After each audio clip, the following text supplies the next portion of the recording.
ಎಲ್ಲರಿಗೂ ನಮಸ್ತೆ. ತಮ್ಮೆಲ್ಲರಿಗೂ ಬೃಂದಾವನ ಬೆಳಕು ಯೂಟ್ಯೂಬ್ ಚಾನಲ್ಗೆ ಆತ್ಮೀಯವಾದಂತಹ ಸ್ವಾಗತ. ಶುಕ್ರವಾರವು ಲಕ್ಷ್ಮೀ ದೇವಿಗೆ ಸಮರ್ಪಿತವಾದ ದಿನವಾಗಿದೆ. ಶುಕ್ರವಾರದ ದಿನದಂದು ಲಕ್ಷ್ಮೀ ದೇವಿಯನ್ನು ಪೂಜಿಸದೇ ಇರುವುದರಿಂದ ಮಾತ್ರವಲ್ಲ, ಇಂತಹ ತಪ್ಪುಗಳನ್ನು ಮಾಡುವುದರಿಂದ ಕೂಡ ಹಣದ ಸಮಸ್ಯೆಗಳು ಎದುರಾಗುತ್ತವೆ. ಶುಕ್ರವಾರ ಈ ಕೆಲಸ ಮಾಡಿದರೆ ಲಕ್ಷ್ಮೀ ದೇವಿ ನಮ್ಮ ಮೇಲೆ ಕೋಪಿಸಿಕೊಳ್ಳುತ್ತಾಳೆ.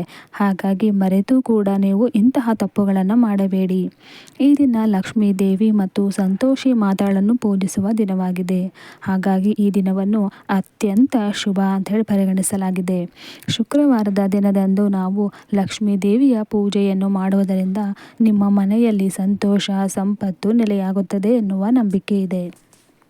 ಶುಕ್ರವಾರದ ದಿನ ಸ್ನಾನ ಮಾಡಿ ಶುದ್ಧರಾದ ಬಳಿಕ ಲಕ್ಷ್ಮೀ ದೇವಿಯನ್ನು ಪೂಜಿಸುವುದು ತುಂಬಾ ಒಳ್ಳೆಯದು.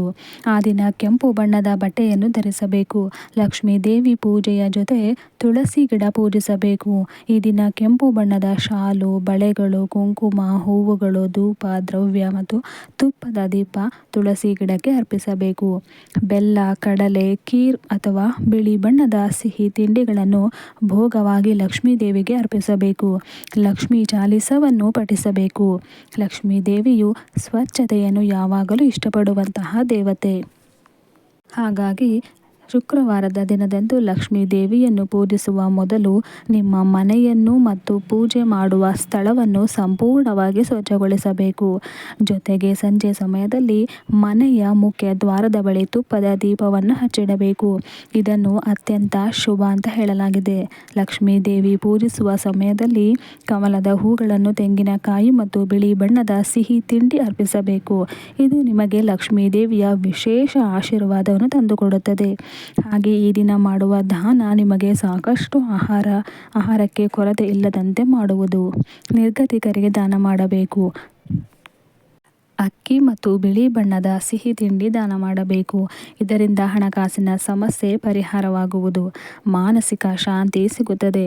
ಸಕಾರಾತ್ಮಕ ವಾತಾವರಣ ಸೃಷ್ಟಿಯಾಗುತ್ತದೆ. ಶುಕ್ರವಾರ ಯಾರ ಮೇಲೂ ಕೂಡ ನೀವು ಕೋಪ ಮಾಡಿಕೊಳ್ಳಬಾರದು. ಈ ದಿನ ಯಾರನ್ನೂ ಅವಮಾನಿಸಬಾರದು. ಶುಕ್ರವಾರದ ದಿನ ಮನೆಯಲ್ಲಿ ಕಸ ಅಥವಾ ಮುರಿದ ವಸ್ತುಗಳನ್ನು ಎಂದಿಗೂ ಇಡಬೇಡಿ. ಇದರಿಂದ ನಕಾರಾತ್ಮಕ ಶಕ್ತಿಯು ಹೆಚ್ಚಾಗುತ್ತದೆ. ಶುಕ್ರವಾರ ಮನೆಯಲ್ಲಿ ಜಗಳ ಅಥವಾ ಕಟುವಾದ ಮಾತು ಆಡಬಾರದು. ಇದು ನಿಮಗೆ ಪೂಜೆಯ ಪೂರ್ಣ ಫಲ ಸಿಗದಂತೆ ಮಾಡುತ್ತದೆ. ಮಾಂಸಾಹಾರವನ್ನು ಸೇವನೆ ಮಾಡಬಾರದು. ಈ ದಿನ ತುಪ್ಪದ ದೀಪ ಮನೆಯ ದಕ್ಷಿಣ ದಿಕ್ಕಿನಲ್ಲಿ ಹಚ್ಚಿಡಬೇಕು. ಈ ದಿನ ಕೆಲವು ವಿಚಾರ ಕಡ್ಡಾಯವಾಗಿ ಗಮನದಲ್ಲಿರಿಸಿಕೊಳ್ಳಬೇಕು. ಇಲ್ಲವಾದರೆ ಸಮಸ್ಯೆ ಎದುರಾಗುತ್ತದೆ. ಹಾಗಾಗಿ ಇಂತಹ ತಪ್ಪುಗಳನ್ನು ಮಾಡುವುದನ್ನು ನಿಲ್ಲಿಸಿ. ನೋಡಿದ್ರಲ್ಲ ಸ್ನೇಹಿತರೆ, ಈ ಒಂದು ಮಾಹಿತಿ ನಿಮಗೆ ಇಷ್ಟ ಆಗಿದ್ರೆ ಲೈಕ್ ಮಾಡಿ, ಶೇರ್ ಮಾಡಿ, ಸಬ್ಸ್ಕ್ರೈಬ್ ಮಾಡೋದು ಮರಿಬೇಡಿ. ಧನ್ಯವಾದಗಳು.